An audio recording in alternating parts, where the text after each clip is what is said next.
অ্যামগণিত চ্যানেলে তোমাদের সকলকে স্বাগত জানাই। আমি আজকে তোমাদের মাঝে ম্যাথমেটিক্সের এমন একটি ট্রিক্স নিয়ে এসেছি যেটি তোমরা দেখে নিলে তোমাদের বিভিন্ন কম্পিটিটিভ এক্সামে খুব সহজে কোন ভগ্নাংশটি বৃহত্তম এবং কোন ভগ্নাংশটি ক্ষুদ্রতম সেটি তোমরা খুব সহজে সেকেন্ডের মধ্যে বের করতে পারবে।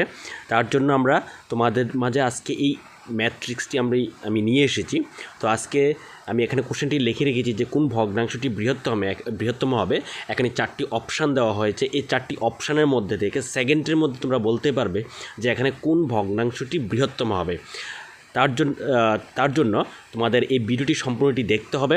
যদি ভালো লাগে চ্যানেলটিকে অবশ্যই সাবস্ক্রাইব করে দেবে এবং পাশে বেল আইকনটি অন করে রাখবে, পরবর্তী ভিডিও দেওয়ার সাথে সাথে যেন তোমাদের কাছে নোটিফিকেশান চলে যায়। তো চলো শুরু করতে যাচ্ছি। আজকে আমাদের এই ম্যাট্রিক্সটি আমরা শিখে নেব কীভাবে আমরা কোনো ভগ্নাংশটি বৃহত্তম হতে পারে সেটি কীভাবে আমরা জানতে পারবো।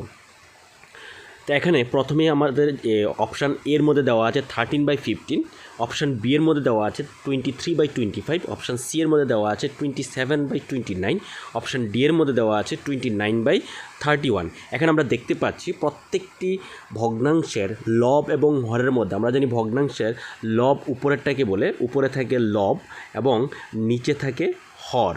এই লব এবং হরের মধ্যে প্রত্যেকটা ডিফারেন্স কিন্তু এখানে 2 দেওয়া আছে। এখানে দেখতে পাচ্ছ তোমরা 23, 25 2, 27, 29 ডিফারেন্স 2, 29, 31 ডিফারেন্স 2। এখানে প্রত্যেকটি ভগ্নাংশের লব এবং হরের মধ্যে যে পার্থক্য হলো 2-এর পার্থক্য।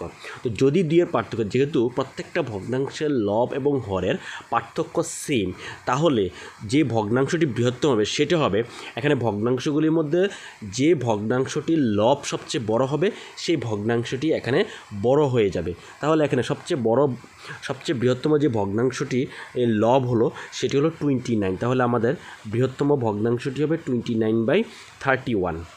তো আমি আবারও বলে দিচ্ছি নিয়মটা। আমাদের প্রথমে দেখতে হবে যে ভগ্নাংশগুলি দেওয়া আছে, অপশানের মধ্যে যে ভগ্নাংশগুলি দেওয়া আছে সেই ভগ্নাংশগুলি প্রত্যেকটার মধ্যে পার্থক্য কত দেখতে হবে। যদি প্রত্যেকটার মধ্যে পার্থক্য যদি সেম থাকে তাহলে ভগ্নাংশগুলির লবগুলির মধ্যে যে লবটা সবচেয়ে বড় হবে সেই ভগ্নাংশটি হবে এখানে বৃহত্তম। তাহলে এখানে সবচেয়ে বড় ভগ্নাংশের মধ্যে সবচেয়ে বড় লব হলো 29। তাহলে ভগ্নাংশটি 29/31 যে ভগ্নাংশটি, সেই ভগ্নাংশটি হবে এখানে বৃহত্তম ভগ্নাংশ। যদি এখানে প্রশ্ন করে যে কোন ভগ্নাংশটি ক্ষুদ্রতম হবে, তাহলে একই রকমভাবে আমি দেখব যে ভগ্নাংশটির লব সবচেয়ে ছোট হবে সেই ভগ্নাংশটি কিন্তু এখানে সবচেয়ে ছোট অর্থাৎ ক্ষুদ্রতম হবে। তাহলে এখানে অপশান এ হয়ে যাবে তাহলে সঠিক, 13/15 হবে ক্ষুদ্রতম ভগ্নাংশ। আর বৃহত্তম যদি বলে তাহলে অপশান হবে ডি, 29/31 হবে বৃহত্তম ভগ্নাংশ। আশা করি তোমরা এই ট্রিক্সটি তোমরা বুঝতে পেরেছো, তোমাদের খুবই ভালো লেগেছে ট্রিক্সটি। যদি ট্রিক্সটি ভালো লেগে থাকে এরকম আরও ট্রিক্স পাওয়ার জন্য অবশ্যই চ্যানেলটি সাবস্ক্রাইব করে পাশে থাকবে এবং পাশে বেল আইকনটি অন করে রাখবে। Thank you.